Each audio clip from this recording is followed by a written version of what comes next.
Hello, I'm Alexander Elias, and today I'll be talking about segregation during the Reconstruction era. The segregation era occurred at the end of the Civil War when the 13th and 14th Amendments were passed in order to free slaves in the United States.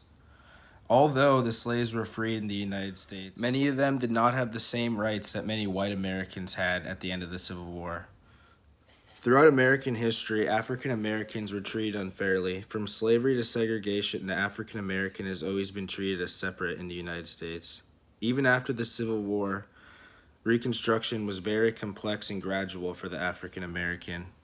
Although the 13th and 14th Amendments freed African Americans from slavery, many did not have the same opportunities that they would want. For example, Cujo Lewis in Barracoon was not able to go home to Africa and had to work extremely hard to get by.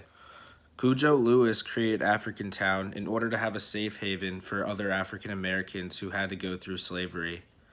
Even though African Town was self-sustaining, there was still a sense of inequality to it where they had to work extremely hard in order to get by. Many African Americans during this time were believed to be lesser beings, inferior to white Americans.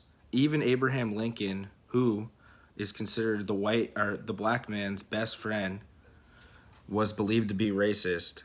Racial disparities were so high in America that even though the slaves were freed, they really weren't. Two of the biggest ways that African Americans were segregated were black codes and Jim Crow laws.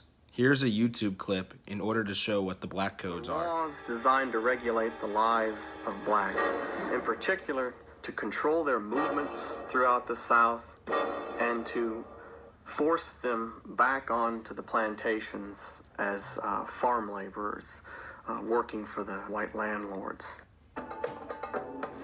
Some codes prohibit blacks from owning firearms, buying liquor, or engaging in any trade or business other than farming. The land promised to the freedmen is returned to unrepentant rebels, sentencing blacks to a landless existence for generations to come. Often, white landowners would hire freed slaves to work the harvest, only to chase them off the land when their wages came due. Unable to collect their meager earnings, many blacks starved to death. Johnson looked the other way as these ex-Confederate governments reimposed stringent controls over the black race through the black codes, which were a de facto. Black codes were laws that were passed between 1855 and 1856, directly after the Civil War, that inhibited the black Americans' way of life. These black codes were passed in order to legally keep African Americans as slaves. The black codes were laws designed to control the movements of black Americans throughout the South. As Cujo Lewis stated, "We work hard and save and eat molasses and bread." It just shows how African Americans worked hard and got nothing in this system. Some of the codes prohibited African Americans from buying firearms, liquor, or engaging in other businesses other than farming. Not technically a black code, but sharecropping was an extremely popular practice that former slave owners used in order to keep their slaves. Sharecropping was used in order to keep African Americans on a plot of land that they were previously slaves on. Sharecropping was considered slavery by another name because many of the African Americans who worked on the plot of lands were either in debt or had to work very hard to get by. They had to buy their own tools and equipment, and they also had to give the owner most of the money that was made from the plot of land. Another practice used to segregate African Americans in America were the Jim Crow laws. Here is a short YouTube clip on the Jim Crow laws. Jim Crow was the name of a popular minstrel show, and a minstrel show was a performance that made fun of black people. And on your screen right now, you're seeing an example of a minstrel show from the 1940s. The Jim Crow laws were designed to isolate African Americans and place them in an inferior position compared to white people. This was the beginning of segregation in the post-Civil War South. In many Southern churches, people were taught that whites were the chosen people and that blacks were cursed. Here are some examples of Jim Crow laws. A black male and a white male could not shake hands because it implied that both were socially equal. Blacks and whites were not supposed to eat together.